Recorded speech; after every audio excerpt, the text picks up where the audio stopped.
Manipur Cartoon.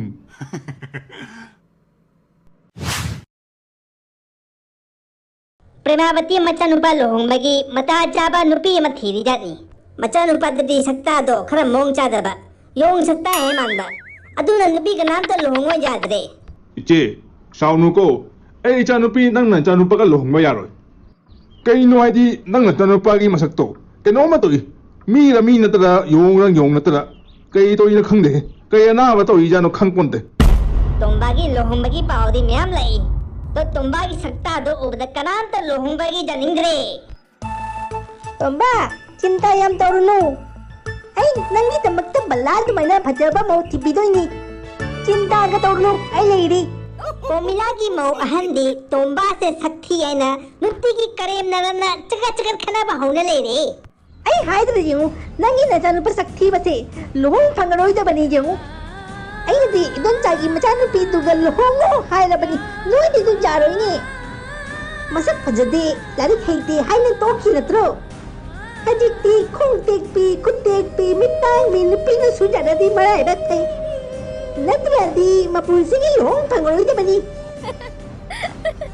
Ayya, Premavati, kaino na ngang ito po. Mukhang patra po. Ay di chanu pagi. Nangon ni hena phajaba mo thibido ni nang liyong mo dum. Ay kidogi yung tumiyong mo nang. Premavati se mawasak jam phaje haina mangasam haigali jani. Haidi mangon ne hena phajaba Manipur sila kanam ta leite. Yung gitakor sing thaba pusuta suali. Masa matte dina matum na le. Nong madi lohongbay pau pu ba sadhu mana. Moy myam da thoibi ko pan nupi ang khajengan bai pore. Yung gi mi panama thoibi se yam na ba me. Kaino haidi thoibi se masak yam phajaba. Kharani le daga tomba ga thoibi ga lohonge. Thoibi ki khupa jado ubata Premavati mathwai chak pana loire. Karino khangre he. Masi pisa masak sham phajadaga. Sakthi budo kadru pa amori no phande he. Hajikti thoibi na yung se phajana control da dhamme. Thapak suba kangu da sulu na tauba. Aduna jom gi mi panama thoibi se yam na pa me. Akoy mau ano ba se yam nong siye. Jom ki thabak pun maksui do wadre ne. Wadre da ima. Akoy mau ahan da kisum kana de. Khali tumma chara phajokpa. Dugai di pala chalaga paisa lusun ba. Adu to ima khani ba.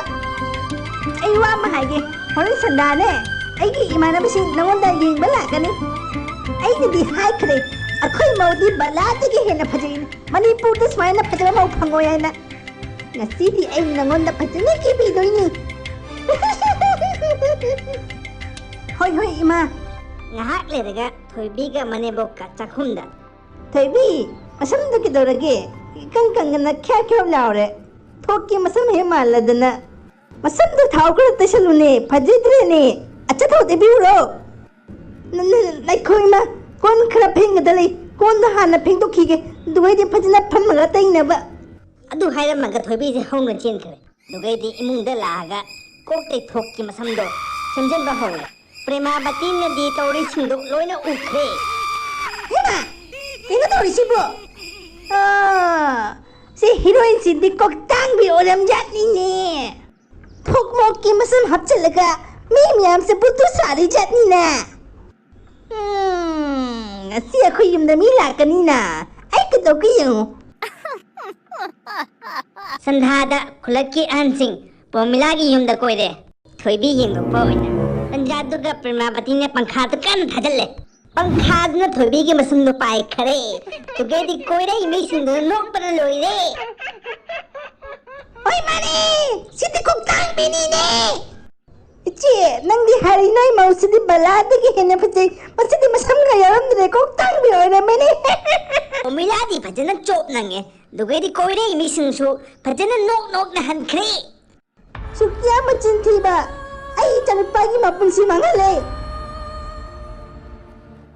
Adu na nina. Nahangi apaba sari do. Loya thokmok oira mani. Akoy yum da laiba yaroy. Thokmo tunna. Nai khoi ma. Thoibina lohongdigi mamangda wa loina haina loirabani engonda. Aina hairi ni mangonda. Ma ki masam tang mai maramda kanamda haidokunu haina. Ima, ai sak thibasu kanana lohongba pamdoino. Thoibina jarai se marai ba phatro. ꯌꯨꯝꯒꯤ ꯊꯕꯛꯁꯨ ꯃꯥꯅ ꯍꯔꯥꯎ ꯍꯔꯥꯎ ꯇꯧꯏ ꯃꯀꯅꯥ ꯇꯧꯒꯦ ꯑꯗꯨꯃꯥꯏꯅ ꯑꯐꯕ ꯃꯤ ꯍꯥꯏꯁꯦ ꯃꯄꯥꯟꯗꯩꯇ ꯐꯖꯔ ꯌꯥꯝ ꯄꯣꯟꯇꯦ ꯃꯅꯨꯡꯗꯩꯁꯨ ꯐꯖꯕ ꯃꯊꯧꯅꯤ ꯊꯣꯏꯕꯤꯁꯤ ꯃꯃꯣꯟ ꯌꯥꯝ ꯁꯦꯡꯉꯤ ꯃꯥ ꯁꯨꯃꯥꯏꯅ ꯑꯐꯕ ꯃꯧ ꯊꯤ ꯐꯪꯉꯣꯏ East or West, my wife is the best. Omilaga Premabati gadi, Tombagi wado tabada, Moibani lale, soire hena gantare.